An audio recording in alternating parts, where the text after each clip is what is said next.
Hello and welcome to only UPSC students. पिछली class में economics के आपने इन्फ्लेशन पढ़ा था। इन्फ्लेशन में आपने उसके वर्गीकरण को पढ़ा था कि कारण के आधार पर इन्फ्लेशन कितने प्रकार के होते हैं, जिसमें आपने समझा था कि डिमांड बेस्ड, लागत आधारित या संरचनात्मक, तीनों हमने पढ़ लिया था। उसके बाद हमने यह भी समझ लिया था कि कालाबाजारी क्या होता है, डंपिंग क्या होता है या व्यवसायिक सामूहिकरण क्या होता है और उसकी प्रॉब्लम क्या होती है। साथ ही साथ हमने यह भी समझ लिया था कि इन्फ्लेशन में जो उसके बढ़ने की दर है उसके आधार पर उसका वर्गीकरण कैसे किया जाता है। आइए इस क्लास में हम इन्फ्लेशन से रिलेटेड कुछ और मुद्दों की बात करते हैं। तो इन्फ्लेशन से रिलेटेड ही एक मुद्दा है स्टैगफ्लेशन। स्टैगफ्लेशन ये भी इंपॉर्टेंट है, आपकी परीक्षा में आया है कई बार और यूपीएससी का फेवरेट टॉपिक रहा है स्टैगफ्लेशन। और ये इंपॉर्टेंट इसलिए ज़्यादा है क्योंकि जो अभी इंडियन इकोनॉमी, आपकी जो भारतीय अर्थव्यवस्था है, इस बात की बहुत ज़्यादा संभावना जताई जा रही है कि वो स्टैगफ्लेशन में जा सकती है। तो स्टैगफ्लेशन क्या है, इसकी समस्या क्या है, इसको इस क्लास में समझेंगे। साथ ही साथ हम इसमें फिलिप्स वक्र को भी समझेंगे और वो किस प्रकार इस स्टैगफ्लेशन से अलग है, इसके विपरीत वो बात करती है और इन दोनों का संबंध क्या है। बहुत महत्वपूर्ण क्लास है, तो आखिर तक बने रहिए, ठीक है। तो आपने ये देखा था कि इन्फ्लेशन बढ़ने के जो रीजन थे उसमें सबसे पहला रीजन था कि जब डिमांड बढ़ जाए, मार्केट में अधिक डिमांड हो जाएगा तो क्या होगा, इन्फ्लेशन बढ़ जाएगा। जो दूसरा रीजन आपने देखा था कि अगर जो प्रोडक्शन हो रहा है, अगर प्रोडक्शन का कॉस्ट बढ़ जाए, यानी कि अंतिम वस्तु जहां पर बिक रही है वहां तक पहुंचने में ही अगर खर्चा ज्यादा लग जाए तो क्या होगा, महंगाई बढ़ेगी, इन्फ्लेशन बढ़ेगा। और जो तीसरा आपने समझा था उसमें स्ट्रक्चरल जो था, यानी कि संरचनात्मक वाले में, कि अगर डंपिंग हो जाए, कालाबाजारी हो जाए या सामूहिक व्यवसायीकरण हो जाए तो भी उसका दाम बिना उसके प्रोडक्शन कॉस्ट बढ़े हुए बढ़ जाता है, ठीक है। अब ये स्टैगफ्लेशन है, ये एक अजीबोगरीब प्रक्रिया है, यानी कि एक ऐसी स्थिति उत्पन्न होती है जहां पर मांग में बढ़ोतरी नहीं हो रही, यानी कि मांग में कमी है, मांग में कमी है।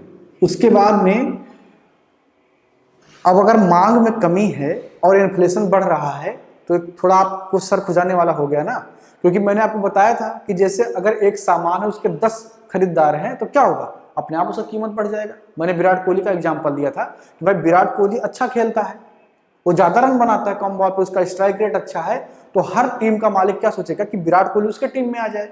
तो क्या करेंगे, विराट कोहली पर ज्यादा पैसे लगेंगे, ठीक है। तो अगर आरसीबी को उसको रखना है तो रिटेन करने के लिए उसको अगर 20 करोड़ दिया था तो अगली बार उसको 25 करोड़ देना पड़ेगा, ठीक है ना। तो जिसकी डिमांड ज्यादा होती है उस पर क्या होगा, पैसा ज्यादा लगेगा, बहुत ही नॉर्मल सी बात है। लेकिन स्टैगफ्लेशन क्या है कि यहां पर डिमांड की कमी है, यानी कि मांग नहीं बढ़ रहा है लेकिन मुद्रास्फीति बढ़ रही है, यानी कि इन्फ्लेशन बढ़ रहा है,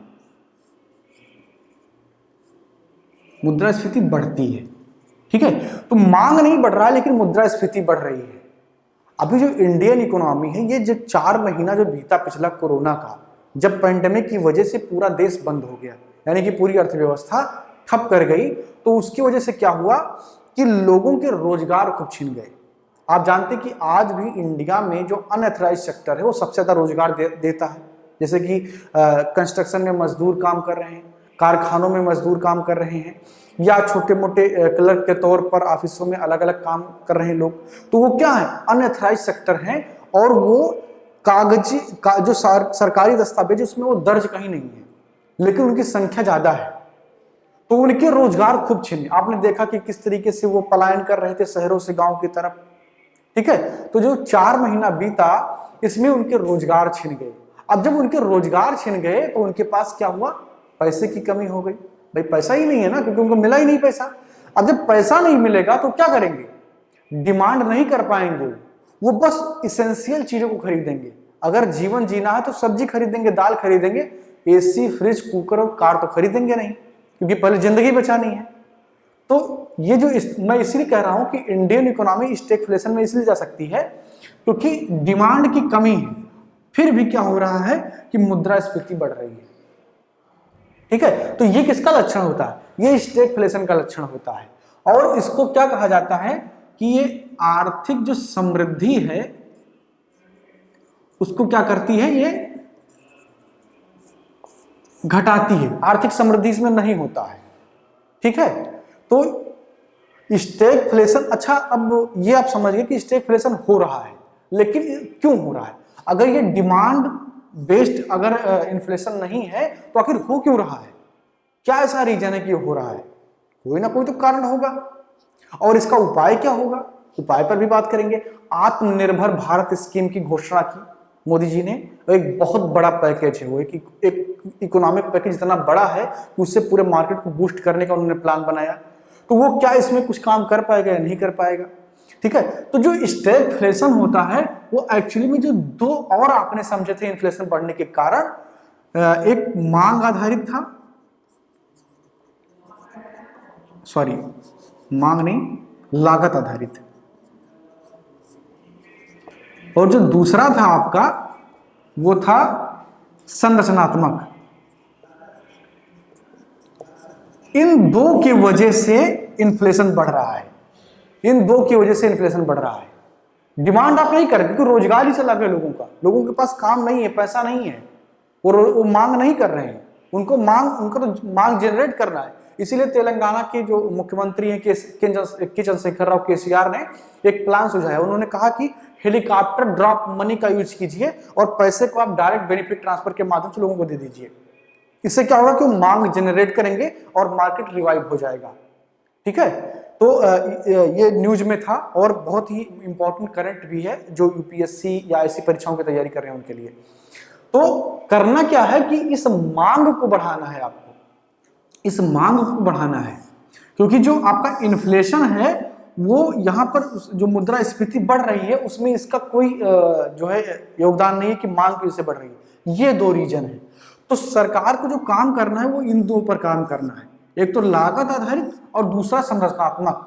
लागत आधारित क्या होता है कि कॉस्ट ऑफ प्रोडक्शन बढ़ जाए, उसको लागत आधारित कहते हैं। तो एक कोरोना के काल में क्या हुआ कि जो है ये भी बढ़ गया। इसकी कोरोना में ऐसा हुआ कि पहली बात तो सरकार ने काफी प्रतिबंध लगा दिए कि बहुत चिन्हित लोग ही हैं जो सामानों की जो है सप्लाई करेंगे, ठीक है। तो अगर चिन्हित लोग ही सामानों की सप्लाई करेंगे तो आपने जैसे मैंने बताया था कि अगर कम लोग कोई काम करेंगे तो उसका ज्यादा पेमेंट वो लेंगे। भाई अगर आपके शहर में केवल 2 ट्रक है जिससे माल की ढुलाई होती है, तो जब आप जाएंगे उसे तो चौड़िया के बोलेगा ना कि हमको 1000 रुपये चाहिए, तभी सामान लेके जाएंगे। आपके पास ऑप्शन भी नहीं है। तो सरकार ने जिसको परमिट दिया ना वही तो सामान की ढुलाई करेगा। तो इससे क्या हुआ कि जो कॉस्ट ऑफ प्रोडक्शन है वही बढ़ जा रहा है, कच्चा माल आ रहा है, तो उसमें चूंकि जो भाड़ा वाला है वो उनकी संख्या सीमित हो गई, कंपटीशन खत्म हो गया। तो इसलिए क्या हो गया, कॉस्ट ऑफ प्रोडक्शन बढ़ गया और लागत बढ़ गई। आप देख रहे होंगे कि आप मार्केट में जाते हैं, आपको सब्जी के दाम बढ़े मिल रहे हैं, दाल का दाम बढ़ गया, हर सामान के दाम बढ़ गए। अरे भाई जब डिमांड नहीं बढ़ रहा है तो दाम कैसे बढ़ रहा है? मैंने तो आपको ये समझाया था ना कि इन्फ्लेशन बढ़ता किसके, जब आप डिमांड करते हैं, लेकिन बिना डिमांड किए हुई लागत बढ़ रहा है, ठीक है। तो उसका रीजन यही है कि उसका जो कॉस्ट ऑफ प्रोडक्शन है वो बढ़ जा रहा है। दूसरा है संरचनात्मक। आपने देखा कि कई बार खबरें आई कि सरकार छापा मार रही, कहीं पर कालाबाजारी हो, डंपिंग हो गया सामान का, और कोरोना में खूब हुआ इसका, ठीक है। व्यापारियों ने सामान को एकत्रित करके एक जगह पर रख लिया और वो इंतजार कर रहे थे कि कब चीजें महंगी हों और उसको निकालें बाहर। तो ये भी समस्या उत्पन्न हुई, ठीक है। तो जो स्टैगफ्लेशन है वो बिना मांग बढ़े मुद्रास्फीति बढ़ने की अवस्था है। इसका सिंपल सा मतलब ये है कि मांग नहीं बढ़ रहा है लेकिन मुद्रास्फीति बढ़ रही है। तो ये है इसका रीजन कि बढ़ क्यों रहा है। अब इसका सल्यूशन क्या है? इसका सल्यूशन ये है कि आप डिमांड को डिमांड को बढ़ाने का कोशिश कीजिए, मांग को बढ़ाने की कोशिश कीजिए, इसी से ये सल्यूशन निकलेगा। और उसका तरीका क्या है मांग बढ़ाने का? लोगों के पास पैसे होने चाहिए। जब तक लोगों के पास पैसे नहीं होंगे मांग नहीं बढ़ेगा। यानी कि सरकार को कुछ ऐसा करना चाहिए कि लोगों के पास पैसे हों। और लोगों के पास पैसे कब होंगे? लोगों के पास पैसे तब होंगे जब उनके पास रोजगार होगा, है कि नहीं? तो कमाएंगे तो खर्चा भी करेंगे। या दूसरा तरीका हो सकता है डायरेक्ट बेनिफिट ट्रांसफर। बहुत सारे स्कीम जैसे कि पेंशन दे रहे हैं या बेरोजगारी भत्ता देते हैं, तो इन सब में थोड़ा इन्वेस्टमेंट बढ़ाना होगा। यानी कि आपको सप्लाई चेन तो मजबूत करना है। अभी जो आत्मनिर्भर भारत की स्कीम है, इसमें 5 स्तंभ हैं। जो शुरुआत के 4 स्तंभ हैं, यानी कि चाहे वो एमएसएमई को बढ़ावा देना हो या जो छोटे छोटे सेक्टर उनको पैसा देना हो, तो उससे क्या करना है कि सप्लाई चेन को बढ़ाने की कोशिश की जा रही है। छोटे छोटे दुकानदार आएंगे, वो बेचेंगे, वहां से पैसा कमाएंगे, फिर वो खर्चा करेंगे। लेकिन साथ ही साथ आपको रोजगार, जो उसका 5वां स्तंभ है, उसको भी देखना पड़ेगा, क्योंकि डिमांड जब तक क्रिएट नहीं होगा आप इन्फ्लेशन से बाहर नहीं आ पाएंगे। ठीक है, तो सरकार को स्टैगफ्लेशन से अगर बाहर जो है इंडियन इकोनॉमी को निकालना है, तो उसको डिमांड क्रिएट करना होगा, जिसके लिए 2 या 3 तरीके अपनाए जा सकते हैं। एक तो रोजगार है, ज़्यादा से ज़्यादा रोजगार देंगे।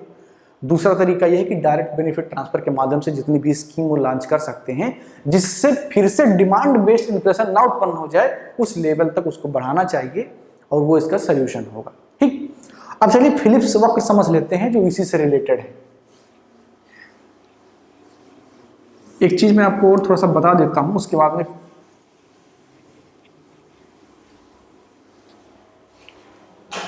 फिलिप्स वक्र क्या है।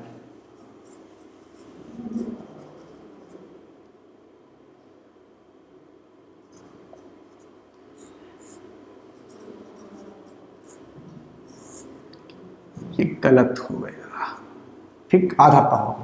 फिलिप्स वक्र, या इसको आप ऐसा लिख लीजिए, फिलिप्स कर्व। ठीक है, तो फिलिप्स वक्र आपको समझना है कि फिलिप्स वक्र है क्या। ठीक, तो फिलिप्स वक्र सिंपली ये कहता है कि अगर बेरोजगारी बढ़ रही है, यानी कि अगर बेरोजगारी बढ़ रही है, यानी कि इंक्रीज हो रही है, तो क्या होगा, इन्फ्लेशन जो होगा, जो आपकी मुद्रास्फीति होगी, वो घटेगी। सिंपल सा फिलिप्स वक्र का मतलब है कि अगर बेरोजगारी बढ़ रही है तो मुद्रास्फीति क्या होगी, घटेगी। क्यों? क्योंकि बेरोजगारी अगर बढ़ेगी तो क्या होगा, मांग में कमी होगी। मांग में क्या होगी, कमी होगी। और अगर मांग में कमी होगी तो जो डिमांड पुश्ड इन्फ्लेशन है वो क्या होगा, घटेगा। ठीक है, क्या होगा, घटेगा। तो इसलिए बेरोजगारी के बढ़ने पर मुद्रास्फीति घट जाती है। फिलिप्स वक्र का सीधा सीधा मतलब यही होता है।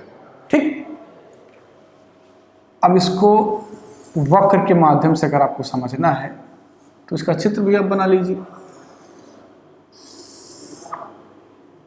ठीक है ना, तो ये हो गया आपका मुद्रास्फीति। ठीक है, और ये है आपका बेरोजगारी।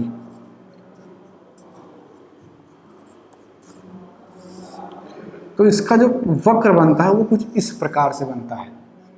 ठीक है, कुछ इस प्रकार से बनता है। तो यह है आपका फिलिप्स वक्र।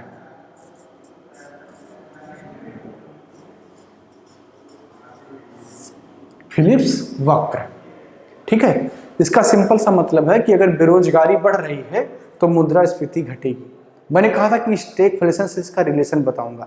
स्टैगफ्लेशन क्या कहता है, मांग की कमी और मुद्रास्फीति की बढ़ोतरी। तो ये उल्टा है उसका, बिल्कुल उल्टा नहीं है, बिल्कुल उल्टा है उसका, क्योंकि यहां पर बेरोजगारी क्या है, बढ़ रही है, लेकिन मुद्रास्फीति क्या है, घट रहा है, यानी कि महंगाई घट रही है। और ये होता है आपका डिमांड पुश्ड इन्फ्लेशन। ठीक है, तो ये है आपका फिलिप्स वक्र, और इसका संबंध जो है स्टैगफ्लेशन से इस प्रकार है कि ये बिल्कुल उसके विपरीत बात करता है। और क्यों करता है तो आप समझ ही गए होंगे।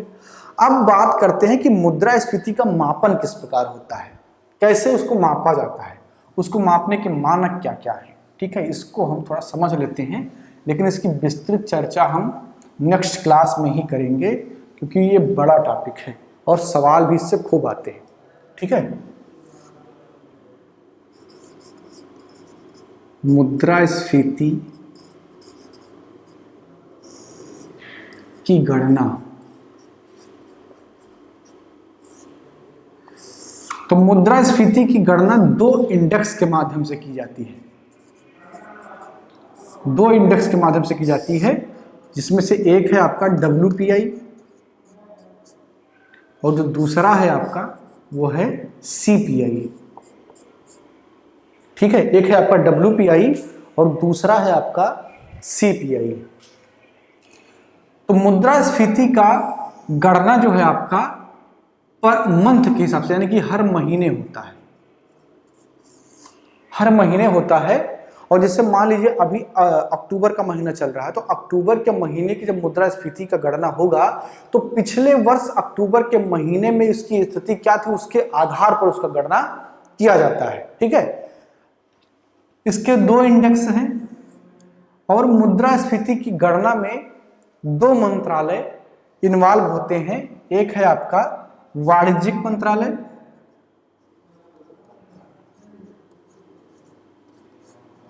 वाणिज्य मंत्रालय,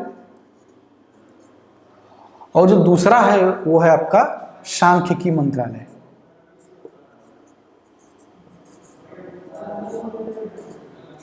सांख्यिकी मंत्रालय, ठीक है। तो सांख्यिकी मंत्रालय जो है वो CPI को जो है उसका अध्ययन करता है, उसको जारी करता है किसके माध्यम से? NSO के माध्यम से। अब NSO और CSO क्या है इस पर हम चर्चा अगली क्लास में करेंगे। अब यहाँ पर मैं आपको बेसिक बता रहा हूँ। तो इन दो इंडेक्स के माध्यम से मुद्रास्फीति की गणना की जाती है। एक है आपका WPI, दूसरा है आपका CPI। WPI का मतलब होता है होलसेल प्राइस इंडेक्स, यानी कि थोक जो सामान होते हैं उसके प्राइस की जब गणना करके मुद्रास्फीति की गणना की जाती है तो उसे होलसेल प्राइस इंडेक्स के तहत रखा जाता है।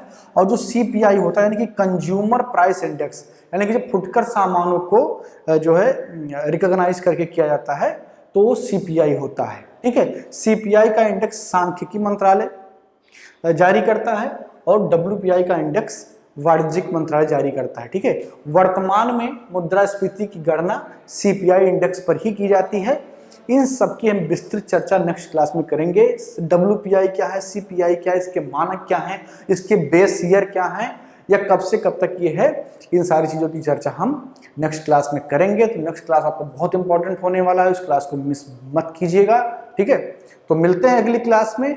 बाकी एक खुशखबरी आपके लिए जो मैं लगातार आपको बता रहा हूँ कि हमारा एक और चैनल है ओनली सरकारी एग्जाम, जो कि हम शुरू कर रहे हैं बैरियर्स एग्जाम प्रिपरेशन के लिए। SSC बैंकिंग, रेलवे, NTPC जो भी एग्जाम होते हैं, उत्तर प्रदेश की UPSSC के एग्जाम, उन सबको ध्यान में रखते हुए एक चैनल हम लोग शुरू कर रहे हैं, जिसका लिंक आपको डिस्क्रिप्शन बॉक्स में मिल जाएगा। आप जो है उस लिंक को खोल लेंगे, चैनल पे जाएंगे, सब्सक्राइब कर लेंगे। और अगर आप उसकी तैयारी नहीं कर रहे हैं, आपके दोस्त, आपके छोटे भाई बहन, तो उनको भी आप सजेस्ट कर देंगे ताकि वो चैनल के साथ जुड़ें और एकदम फ्री में SSC बैंकिंग, रेलवे, लेखपाल, दरोगा सबकी तैयारी मुफ्त में करें। तो मिलते हैं अगली क्लास में, बात करेंगे CPI और WPI पर। Thank you.